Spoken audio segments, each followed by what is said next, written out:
Hello and welcome to Empower Our Hiring Managers. What is one of the most common, biggest challenges that you tend to encounter in your hiring process? One that I often hear is not getting enough resumes and not getting the right resumes. So that's what we're going to talk about today. Before diving in, I'll introduce myself quickly. For those of you who don't know me, my name is Miller. I'm a recruiter, author, coach, and of course consultant on the talent acquisition process, helping organizations make lasting hires with confidence and of course less stress. So one of these stresses, one of the frustration challenges that I often hear hiring managers talking about in their hiring process is not getting enough resumes and not getting the right resume. So of course to get started in the interview process, you gotta have candidates, you gotta have resumes. And I like to say, and I find so much truth in this, that the answer to the problem is in the problem. So we can solve problems faster when we sit with the discomfort, curious about, well, first acknowledge the problem.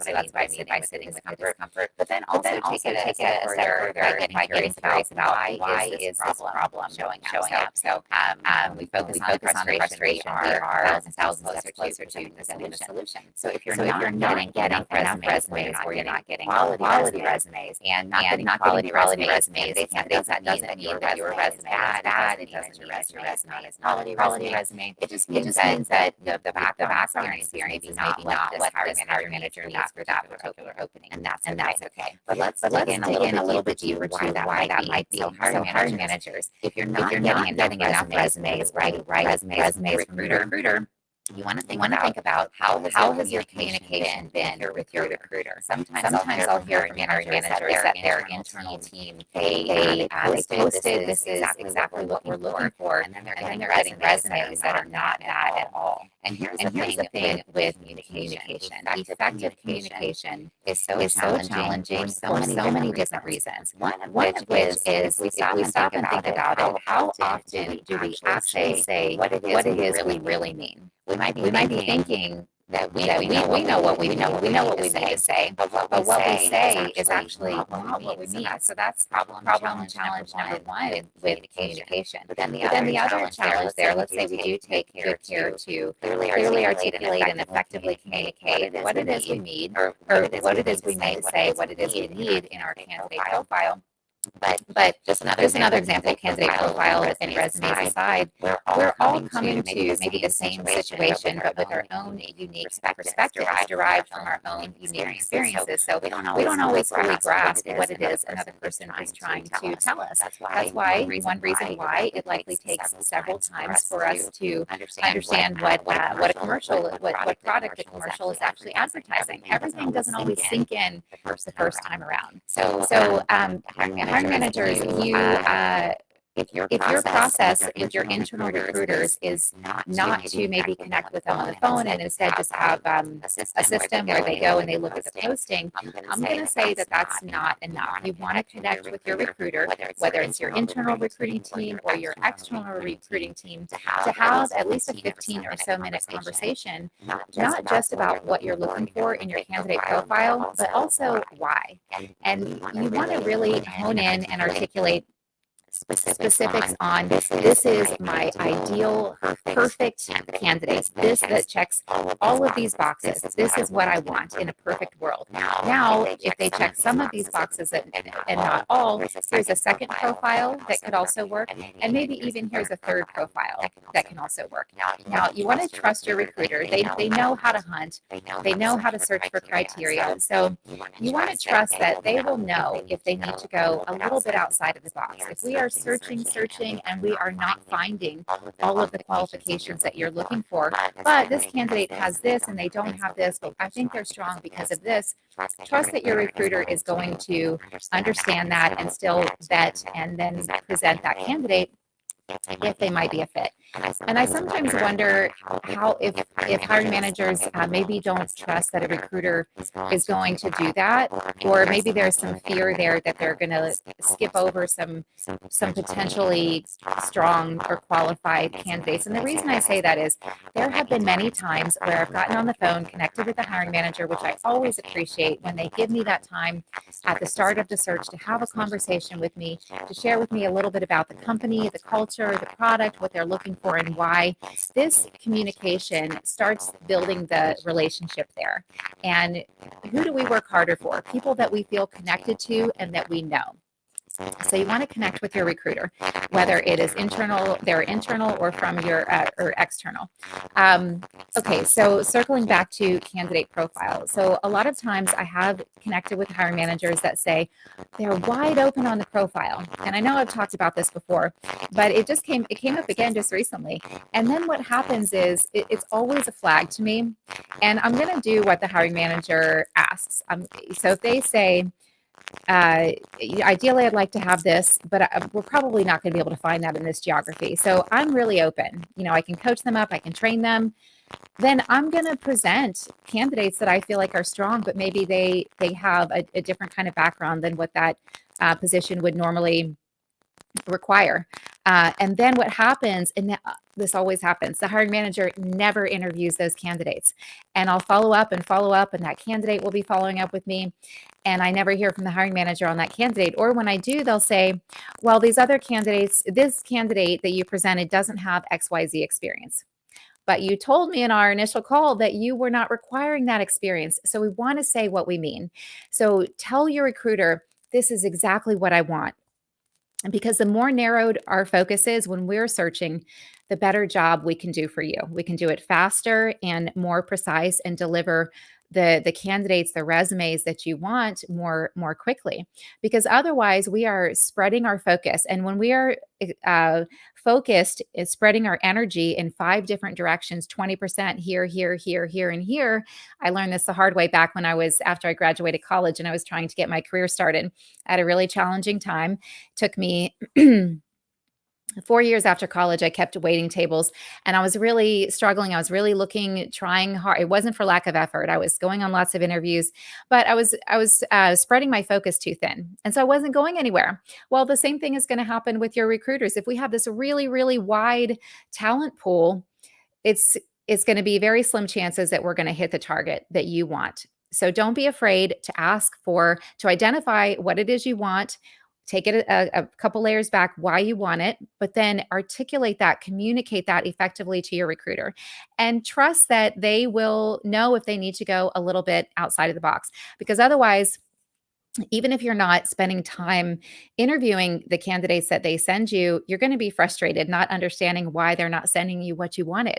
So also, you want to exercise effective communication throughout the interview process, because let's say your candidate profile can change according to your candidate pool. So this happens a lot too, where we start off, and it's totally okay, where the manager will say, okay, this is the profile.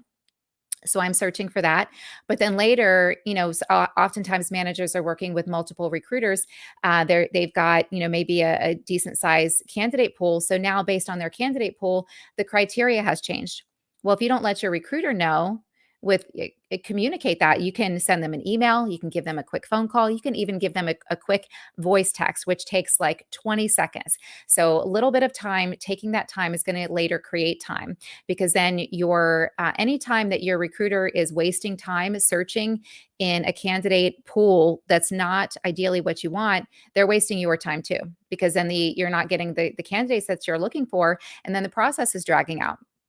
So you want to have effective communication throughout the process. So give your recruiter feedback on each candidate they send. Even if they're not not the candidate that you're looking for, let them know, and let them know why.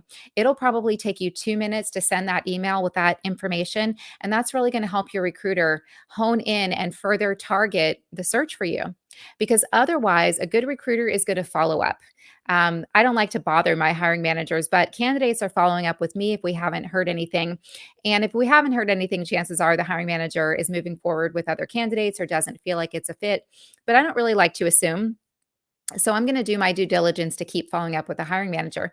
Well, these are more distractions. You're getting more distractions from your recruiters following up on candidates that you would like to rule out, by not just taking time to let them know this is actually not a fit, or this candidate's not what I'm looking for, and here's why. You can save time by taking that time. So communicate with your recruiter, not just at the start of the process, and give them time to ask you questions too, because you have in your mind your perfect ideal candidate. You understand if it's sales, the geography, the role, what everything entails. And you're directly, of course, within working for the company, but your recruiter is going to have a different perspective. They're going to have some gray areas. They're not going to know everything that you know. So give us as much information as you can that's applicable, that we need to know, so that we can then take and give that information to the candidate. That's going to help us do our job better for you. Okay, so communicate with your recruiter at the start. Give them time to ask you questions. Yeah, that's what I was the point I wanted to make with the gray area. We're going to have questions. So give us time to ask you questions, and follow up with your recruiter throughout. This is another thing. I encourage hiring managers to follow the golden rule throughout the interview process. Treat others, the candidates, as well as your recruiters, how you would like to be treated. Because think about it, do you work harder for somebody that you know well, that you understand well? When we have a connection and a relationship with somebody, we're going to invest more. So I work harder for managers that treat me well. They value my time. They take time to connect on the phone with me, and they communicate with me throughout the process so that I understand what's going on. And that way I can best focus my time. And that is in turn helping the hiring manager. I've had many times in the past, and I understand you guys, hiring managers, are busy. We're all busy. We're all focused on our own agenda. So the internal recruiters, the external recruiters, HR, sales, everybody has their own agenda, but we're all working toward the same ultimate goal: to make the right hires, lasting hires, and with less stress. So we all have our own path to get to the ultimate goal, but it's going to work best if we can work together. And we're going to do that better with effective communication. And part of that is following up, treating others like we want to be treated. So I've had this happen before where I haven't heard anything from the hiring manager. I'm waiting for feedback on a few candidates, and I'm still searching. I'm sending follow up. If I haven't heard anything, I like to try to touch base at least once a week, because recruiters, unless you're an internal recruiter, we don't know if we're often working for free, right? If you're an external recruiter, we get paid if we place somebody, and not for the hard work we do searching if we don't end up placing someone. So sometimes we're still searching when the role has been filled and there's no communication. So hiring managers are busy, putting out fires, leading their team, leading the hiring process, and maybe they are hiring for more than one opening. Well, taking time to let your recruiter know, quick text, I filled this opening, but I still need help over here. Because if your recruiter is taking time, if you have two openings and they're searching in both openings, and one opening is filled, well, we're wasting a lot of time here. And that includes your time, hiring manager. So if you're not getting enough resumes or the quality resumes, you want to peel back the layers, get curious about why that is, and ask yourself, well, how has my communication been with my recruiter? And even if you feel like it was good, and if you feel like it was effective, but you're not getting the right resumes, maybe it wasn't, or maybe it could be improved. And so take time to connect with your recruiter again and let them know, these resumes I've been getting, these are not a fit, and here's why. Help me understand what you saw in this candidate that made you present them. It might take an extra 15 minutes out of your day, but that's going to save you time moving forward. So yeah, I hope that helped. Let me just see if I made all my points here. I think so. All right. If you are watching the replay, and you have a question, well, always feel free to comment, but you can certainly email me, amy@troikatalentacquisitions.com. I've got that at the bottom there, and I appreciate you tuning in today. I hope that you found that helpful. If you are having some challenges or areas that you'd like to improve your hiring process within your organization, and you'd like to see if I can help, reach out. And until next time, happy hiring. We'll see you soon.